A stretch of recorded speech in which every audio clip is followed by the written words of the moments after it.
Hi, my What name is about this Derek. quote? Welcome to Talking with Famous People. I'm here with Lorenz, and we're going to talk about discourse and statements.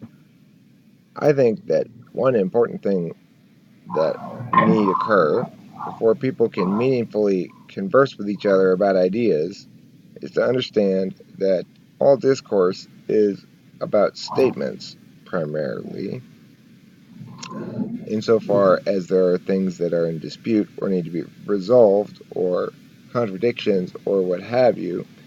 You're dealing with contradictions between statements. And a lot of times people will mistake the statements for the reality themselves. So if I say,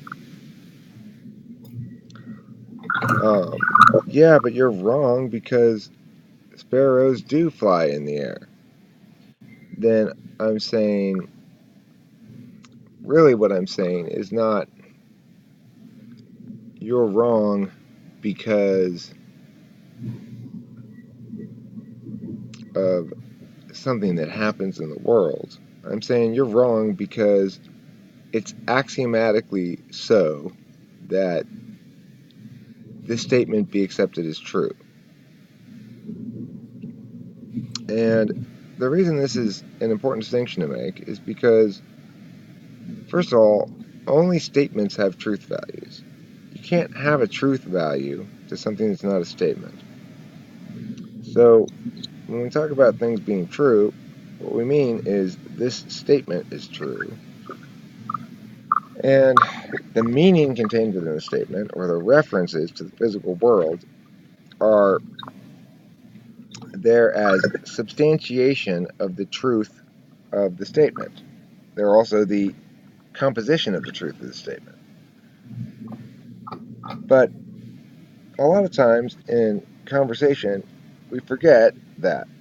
And so when people passionately argue that this or the other is so, they fail to account for the fact that it is so within a given set of other statements that are considered points beyond argumentation. However, those points beyond argumentation are not actually beyond argumentation. They're simply not worth arguing because the slope you have to climb to defeat a given statement that's considered axiomatically true is too steep to warrant the effort to try to convince somebody of it. For example, if I were to try to convince Lorenz here that he currently had on a thick fur overcoat, he was currently wearing one as he speaks to me now, if I were to try to convince him of that, it would take a lot of hipping and hawing and doing and dancing, right? He would not be easy to convince of that. And to actually convince him so that he believed it and behaved as though it were so, like began to sweat and was like, I wish I could take this coat off. Gosh, it's so hot in here now. Then that would take quite a bit of talking to convince him of that. Whereas, am I incorrect about that? Would you be easily convinced of that? Uh, I don't think that would occur with just mere talking. Okay, so mere talking would be inadequate. Well, it's conceivable that I could get you, however, at some point to agree to a statement that you're wearing that overcoat for any number of with any possible number of motivations, right?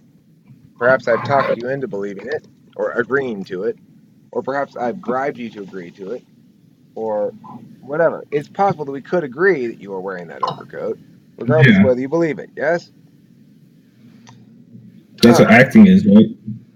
Well, I mean, that could be an example of acting, or it could be an example of participating in an assumption process. So I could say, can we agree for the sake of argument for right now that let's pretend you are wearing an overcoat? Can we agree that so right now let's agree you're wearing an overcoat? Okay, it's just for argumentation purposes. I know we both know you aren't really, but let's just agree, right?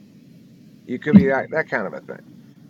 Um, Regardless, the point is that the statements are true and not true conditionally in a given set of argumentation, such that if I'm going to argue that it's not true that you're wearing an overcoat, I might say something like, well, if it were the case that you were wearing an overcoat right now, then blah, blah, blah, blah, blah, blah, blah, blah, blah.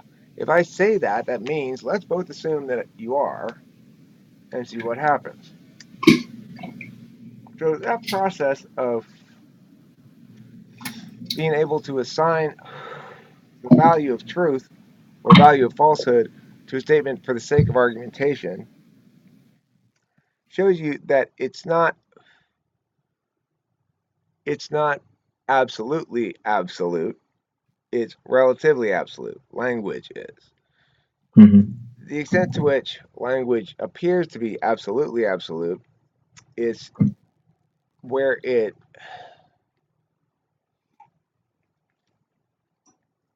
either creates internal contradictions or correlates directly with physical realities that themselves are referential. So the latter, you might say pi, as a means of dealing with a circle. Well, a circle is a referential notion insofar as one understands its roundness referential to other things, and it's not inherently distinct in the way that that circle is, you know? Yeah. So, in the other regard, things that are internally contradictory is the built out of the same notion because it's a definitional issue that we have to have. There's a certain amount of argumentation that is built into words having distinct meaning. Implicit in that reality is the fact that other words mean other things and don't mean certain things. And so we have truth that is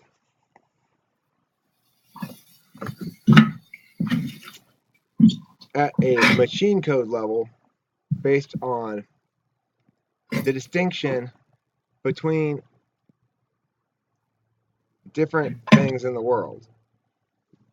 That is to say, that objects are distinct from one another implies the capacity to distinguish between them.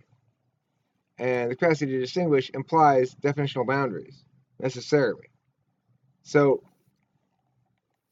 distinction in agency, then, is not only the ability to note distinction on a physical level and interact with distinction on a physical level, namely the way that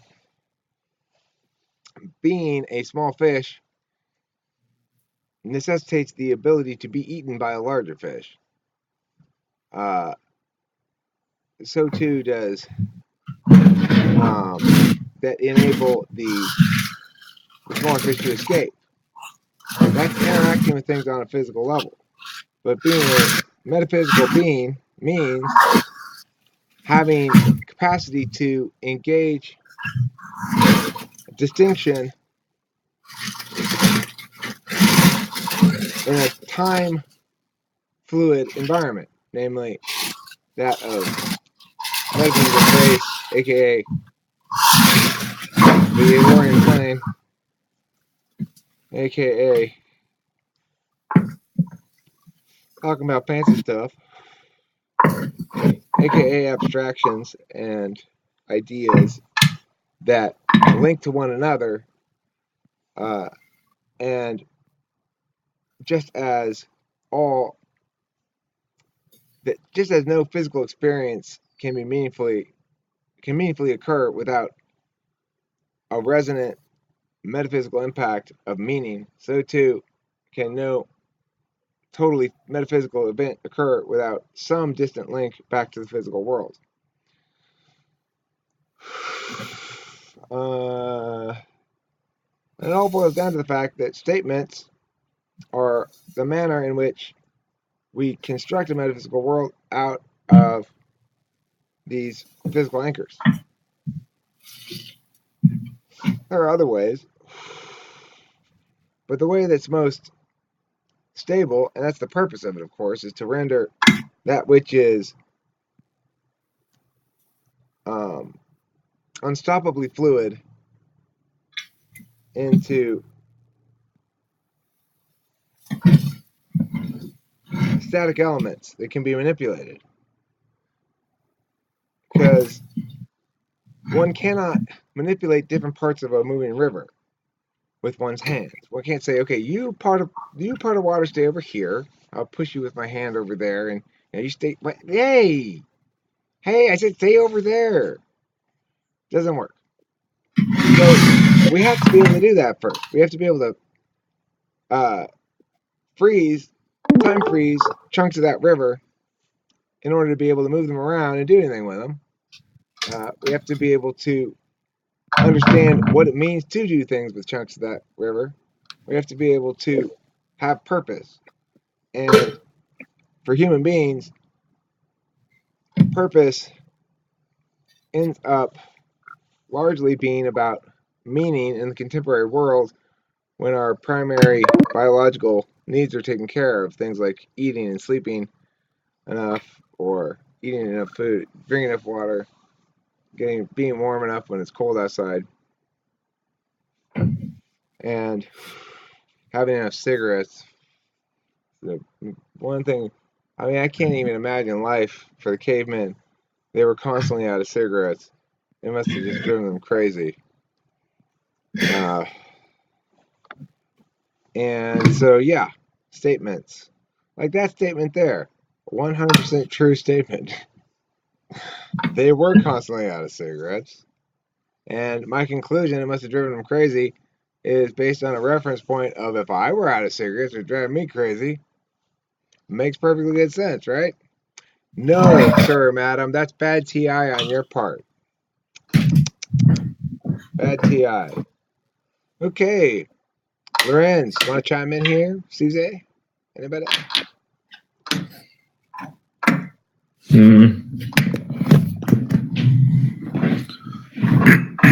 Statements. They had shrooms and stuff. That's what I was thinking as well. Oh, thank God for that. Otherwise, what would have happened? Humanity would never have evolved. According to Terence McKenna. I don't know. I wonder. See, it's like that's why evolution's got to be such bullshit. No way. I call bullshit. On evolution? Yeah, I call bullshit on evolution. What do you think it is then? I don't know. I don't really have a preferable alternative though, so I can't really make the argument. It's just, it just doesn't hold any water. I just don't buy it. What do you mean though? Because like Susie breeds cats, and we breed animals, and we can see that it makes adaptations in their body. It leads to new species. But okay, here's the thing. Interestingly, is the manner in which speciesization doesn't seem to correlate with changes within the species. In other words, dogs can still mate with each other even though they're vastly different. Why is that?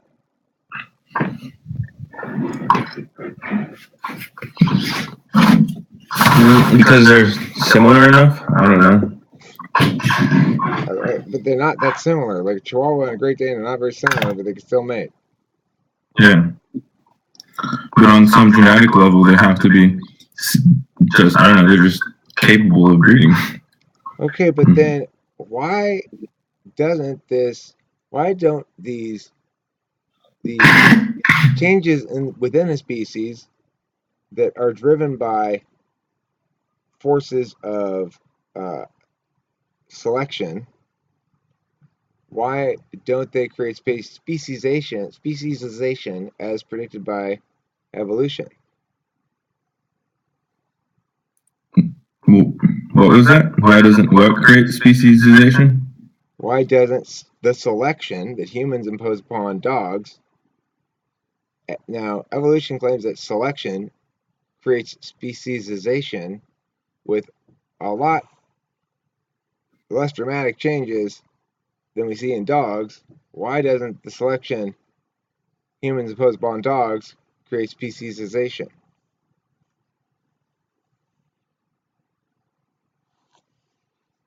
Because crossbreeding happens regularly.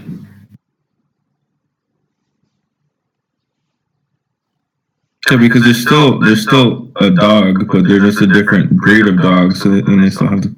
Hold on, that's a specious argument, Susie, because a purebred Great Dane and a purebred Chihuahua have not been subject to the thing you're claiming is the warrant for why they're still able to breed. Oh, but they still do crossbreed from time to time. But not those ones. Not those individuals of the species. They can't say that they can still breed because they've been crossbred somewhere recently enough for it to impact it. I mean, they haven't been, or they wouldn't be purebreds. Well, even in purebreds, they do outcrossing. Okay, well, I mean, but why would that? Okay, but I don't understand. There's no reason to presume that that particular factor would actually be relevant in reproductive viability because Okay, let's say Great Danes were placed on an island for 5,000 years. Then maybe they would no longer be able to breed with other species, other dogs. If a change happened over such a long time. Like breeding of animals like that so is are you like only a saying? few Are you hundred. saying? Let me ask you this: if we took two populations of Great Danes and Chihuahuas who can breed with each other right now, and we put them each on an island for 5,000 years, and we reintroduce them to each other, they would no longer be able to breed with each other. We can't know that. Right, but that's an appeal to ignorance. There's no reason to presume we can, and that's what evolution's basic claim is, and we have evidence to the contrary. But Darwin found species on different islands that were similar, but were no longer able to breed with each other because of different developments. But see, it's the part that comes after because that's the problem. It's not the part that comes before. The fact that there are two species that are similar that can't breed to each other, okay, fine. That doesn't prove evolution at all. Okay, you deny it, I believe it. But why do you believe it? Because it makes sense. But it doesn't. It Like does. imagine, like you know how Elon Musk wants to get us to Mars. So imagine if we actually got there and then we're actually dwelling on different planets as humans, and then over time, because we're living in different environments, that could cause humans to biologically change so that You're also not considering mutation. Okay, well, see, that's part of what I don't buy. You're talking about random mutations. All of our experience with mutations suggests that they're basically all malignant, or whatever you want to call them. Yeah. No, that's not true. No, that's wrong. Give me some example of some mutations that have been good that you can think of. People never talk about them. Well, what might they be? Genes that are found in some populations but not in other populations. Okay, but can you give me an example of a mutation that people go, "Oh, look, that thing's a mutation. It just occurred right now. And All it's good." all genes are mutations. Okay, but the thing is, nobody's disputing that mutations occur, and nobody's disputing that selection occurs. My point is, those two factors combined are insufficient, have insufficient force in nature to explain human consciousness.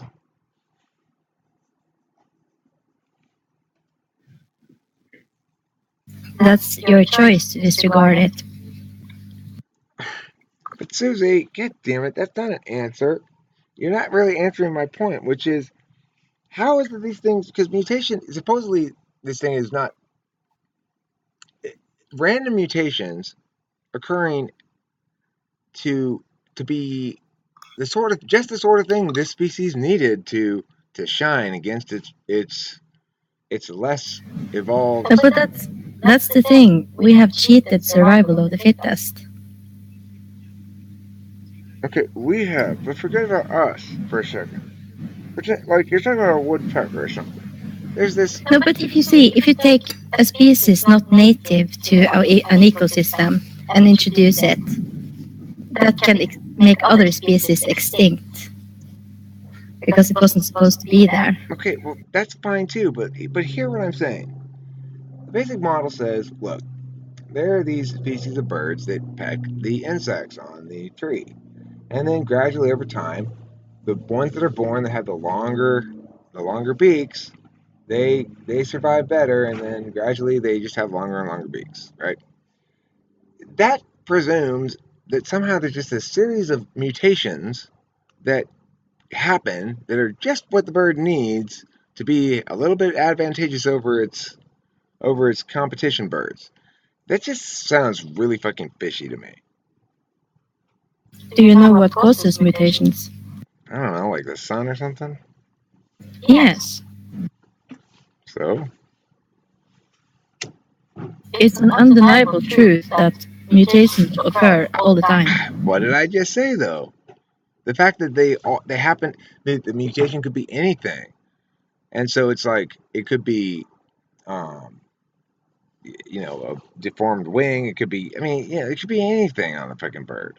Why is it that there are The defective ones die. okay, fine, but what about the neutral ones? They just sort of spread out or don't or whatever, and then No, they most likely survive with the best fit ones. So no outer point is the standard. okay, so do you think that even given all the amount of time that has that nature has had and the number of generations that it's had to work with, starting from zero, starting from like one cell organism, has it had enough time using those mechanisms to create human consciousness? Apparently it has.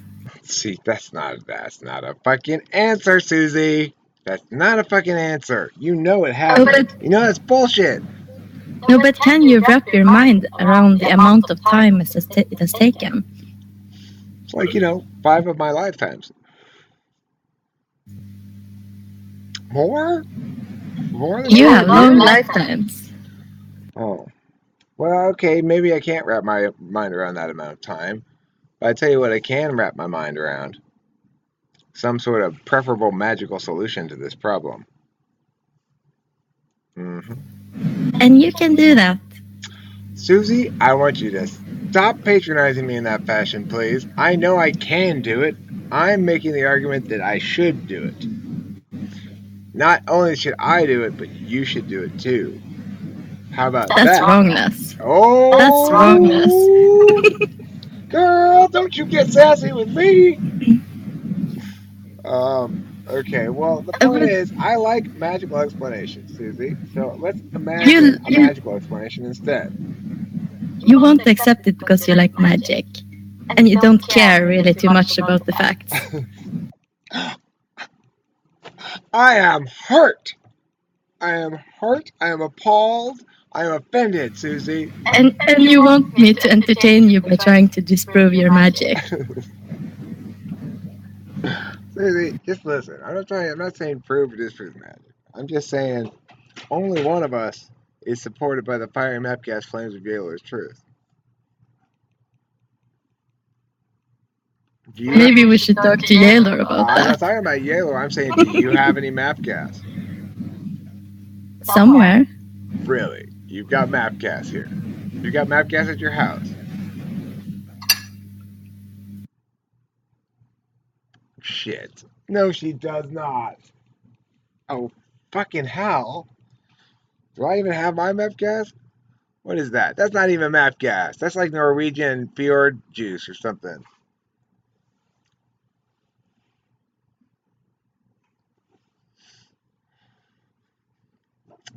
That was just a canister of fjord juice.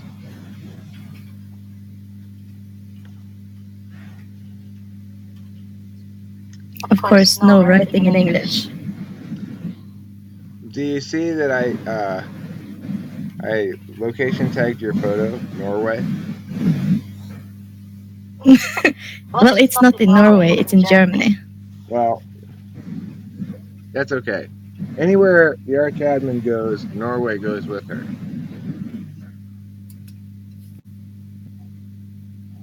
Anyway, yes. Good job. I guess that enables you to transubstantiate things. Congratulations. It's a power you shouldn't use lightly, okay? It's important stuff. The power of transubstantiation carries us all away to victory.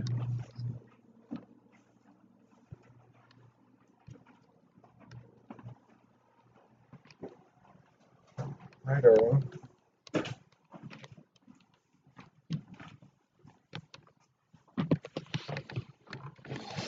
Let me pause this for a second. I'm going to pause this for a second. Okay, good. That's fine. That's why I came in to see what's going on and what I can do to help or how you want us to proceed.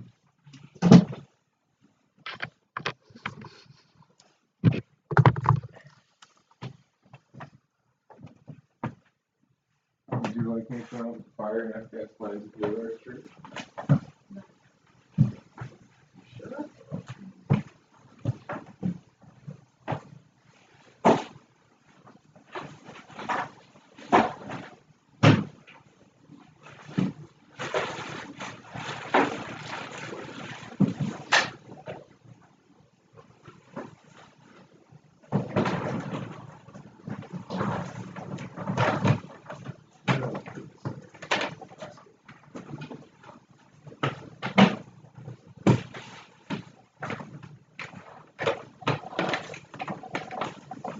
Did you see all the stuff I did yesterday? Huh? Yeah. Thank you.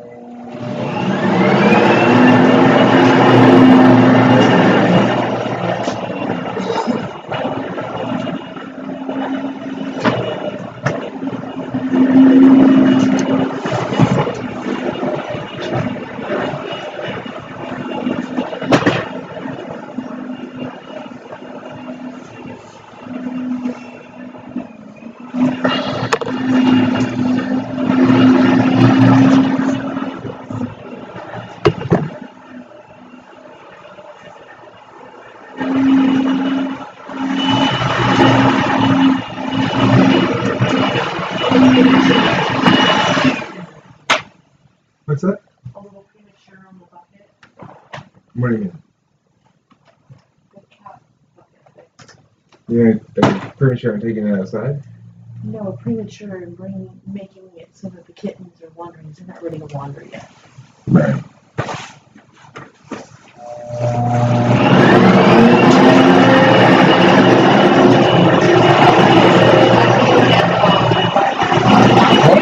I gotta get the cat on the laundry. It needs to be folded, and even though there's nowhere to put it, things need to be folded and put in buckets or something, and they need to get on the dishes.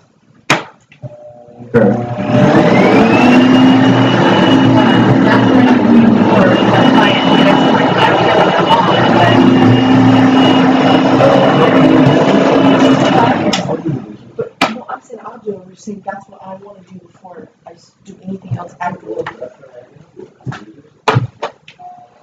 Oh,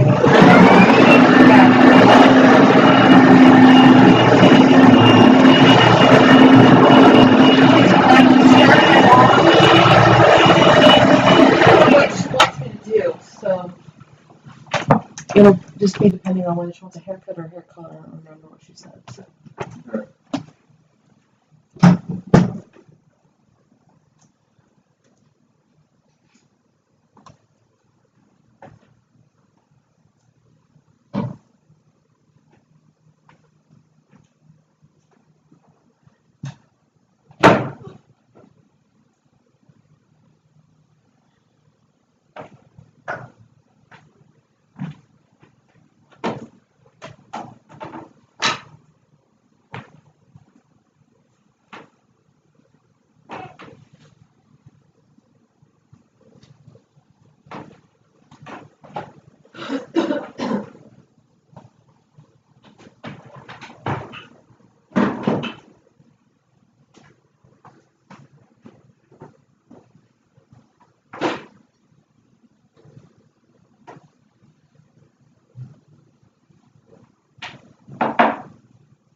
Stay right there. Stay right there.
Yours better than that?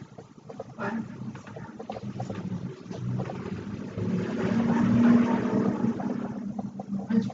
know. I have.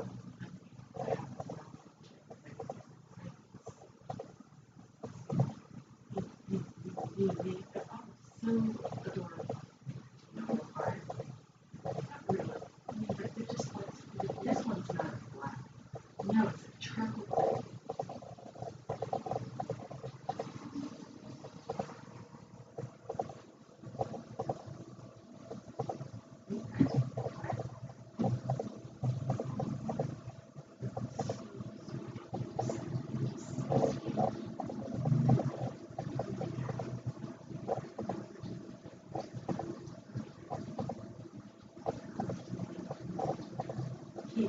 When you're like playing it for a while, chicken.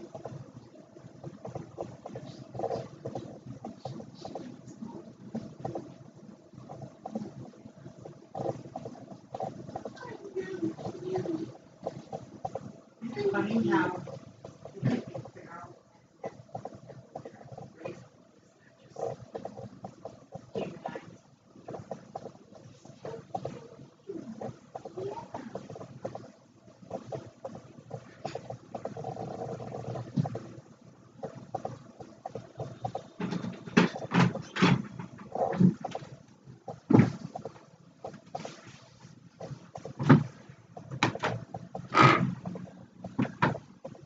Hi.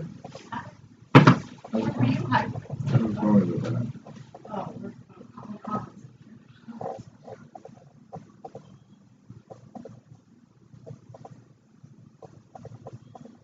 Is Jen running over yet? Yeah, we got a couple dinners. Yeah, I said something now. What's that lot? What time did I go yesterday? That's early. That's early. There's four of us already know.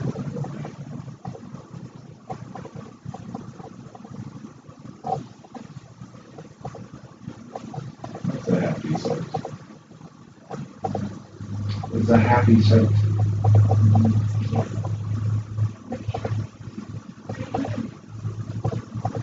I love it.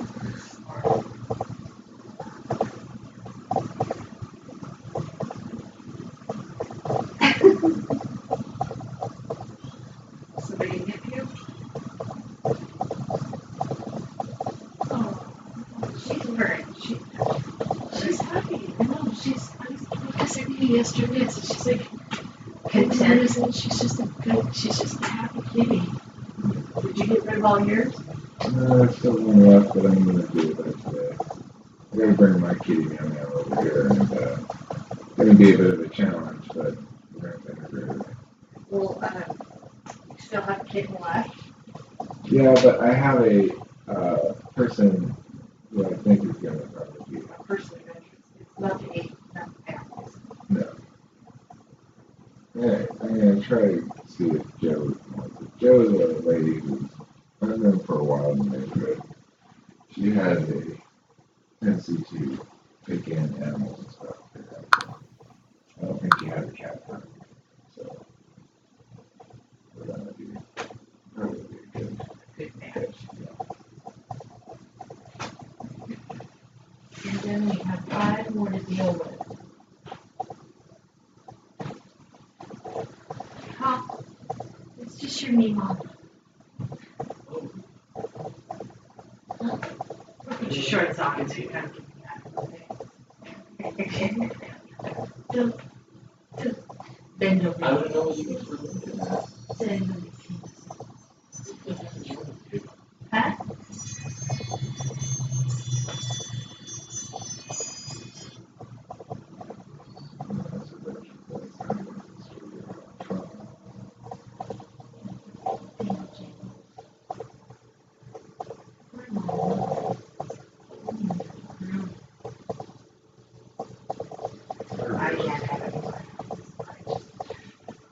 Well, because you've got a dog that's worth like having 10. I was gonna call him and say that maybe it's on lunch. Take it back. It's just so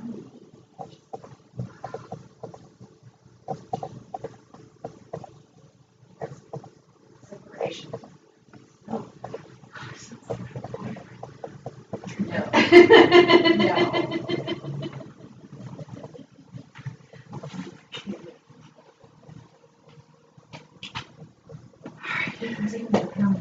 Here's the boy and his dog. Can you do something with them? Yeah, these two. These two codependent men. Oh, my friends don't say that word. What? Don't say the word codependent. Say the word codependent in my family. Why? I suspect she thinks I would have An opinion. And you would, except for you were warned ahead of time, right? No, she doesn't work like that.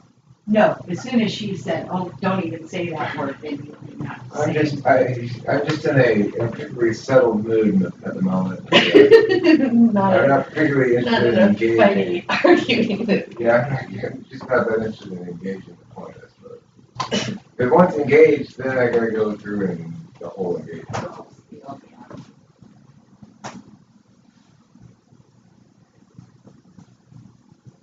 Did they stay in the closet?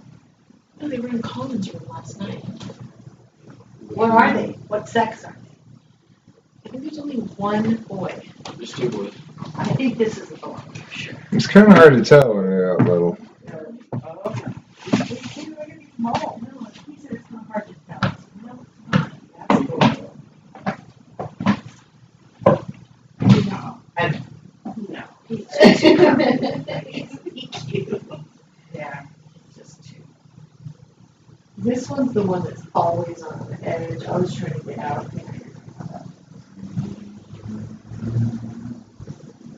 It's gotta be a little girl.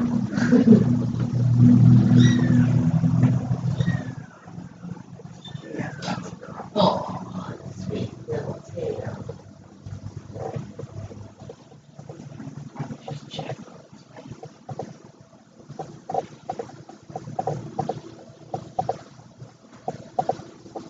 Little girl.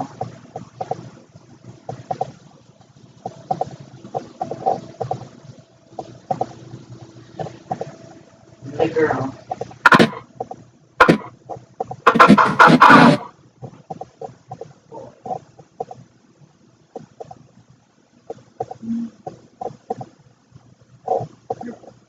The girl.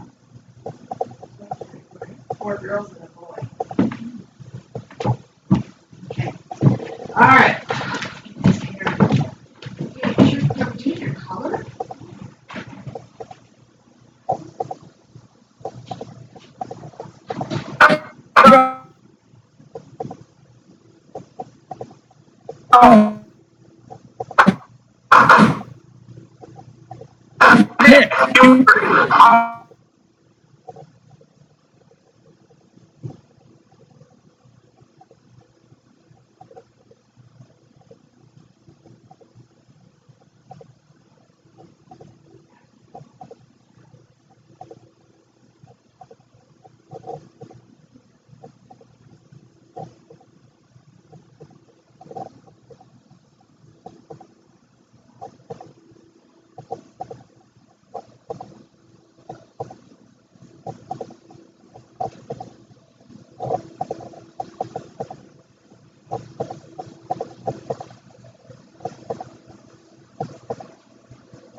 Very interesting.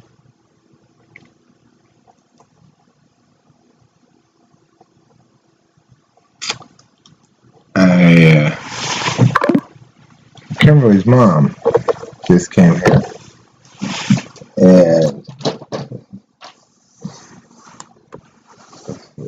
that's interesting.